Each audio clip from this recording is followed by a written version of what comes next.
Hey guys, welcome back. I'm BMOC. You're now tuned to BMOCTV. So today I want to talk about one of the newest albums that's coming out from Ludacris, which is called Ludaversal, which drops March 31st, the same week as Fast and Furious movie, which he stars in, which I think is incredibly smart. Def Jam decided to put out the stream of the entire album a few days before, so I've had like 3 to 4 days to really listen to it from beginning to end. And I must say, I'm very impressed. You know, I'm a little biased because I think Ludacris is one of the best rappers from the South. I've said many times that I think he is the best punchline rapper.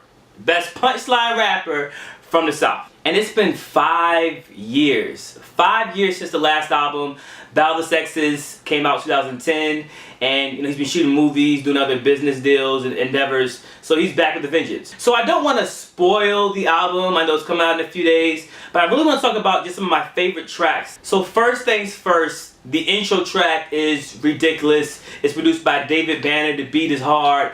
Ludacris basically is saying like he hears the critics. He understands that it's been some time since the last release. And he's really proven that he still has the skills, that he's still one of the best doing it. And that's pretty much the major theme of the album. Basically just saying that he feels underrated. He feels like the critics count him out. Some of the fans have kind of forgot about him. So he's saying with this album, I'm going to prove to you why I should be on your top 5 list. Then we get to one of my favorite songs on the album, The Grass is Always Greener on the Other Side. And that song is really clever. Just talking about Ludacris being stuck in between 2 different worlds. From being like the wild rapper, superstar world, to wanting to be more with his family and a homebody. Then we get to Call Your Bluff. The video just came out like yesterday. You know, real aggressive, real focused, saying that, you know, I'm a mature man, but don't get it twisted. You say something about me and my family, you know, the old Ludacris may have to come and see you. Then we get to Lyrical Healing, which is a dope track.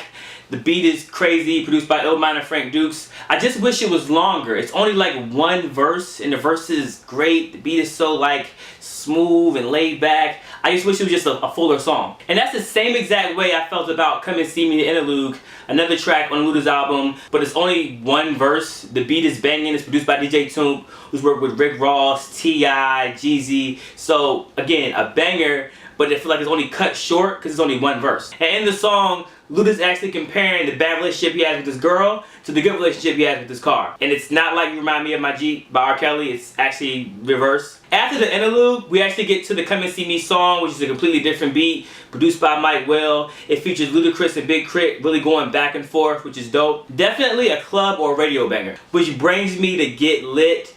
Why this wasn't the first single, I have no idea. The vibe of the song is almost like a mix between Get Back, one of Luda's old songs, and Rap God by Eminem. It's produced by the Interns. Ludacris switches up his flow every time the drums change. This is why I compared it to Rap God. Crazy, crazy, crazy.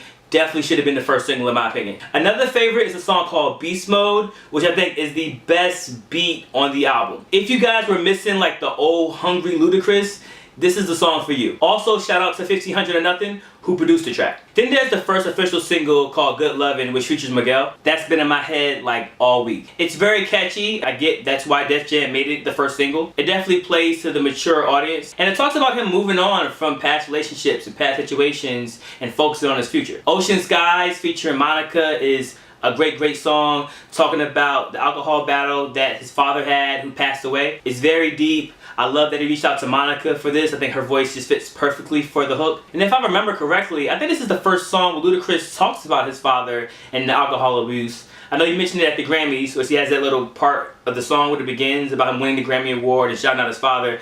But this is the really first time I've heard him really get really deep into it. I think it was really interesting. Then we have the song Not Long, which features frequent collaborator Usher. Just talking about goals and being motivated and saying that if you work hard, it won't be long until you see that success that you're looking for. Then that leads me to the song This Is My World, produced by Just Blaze. They actually sampled The End of Human Nature by Michael Jackson. And everything about this song is dope. From the production, the actual concept of Luda saying, you know, the Not Long song, if you work hard and you'll see success.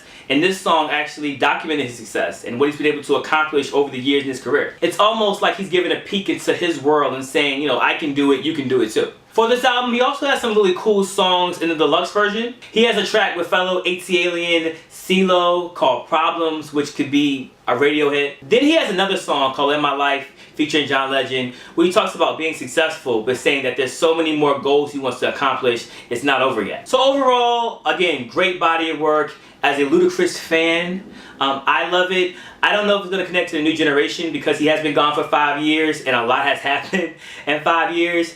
And sometimes the older artists have a hard time breaking back into the scene. I also felt like they could have picked better singles for the album. I think Get Lit would have been the perfect radio song, then closely followed up with Good Lovin'. So you have like the turn up song, and then you have like the laid back mature Luda. Then after that, they could have followed up with Come and See Me featuring Big Crit. Big Crit is popular with the young audiences. That could have helped bridge the gap between Luda's fan base and the newer generation. Then the fourth single could have been Ocean Skies, which would have been great. You know, if Get Lit was the first single talking about wilding out and drinking alcohol and going out clubbing, then that Ocean Skies could have been the consequences of drinking because he lost his father in that battle. To me, that would have been a great way of kind of showing a storyline between, you know, the crazy wild Luda to now the mature man that he's become. But other than that, I think it's, again, a great body of work. Even if you're not a big fan, you just want to hear bars and punchlines, dope production, check it out. So what did you guys think about the album? For those who heard the album stream from the label, or for those who are going to hear it on March 31st, please come back, put it in the comments, and tell me how you felt about it. So thanks again, guys, for tuning in, subscribing, commenting. I really appreciate it.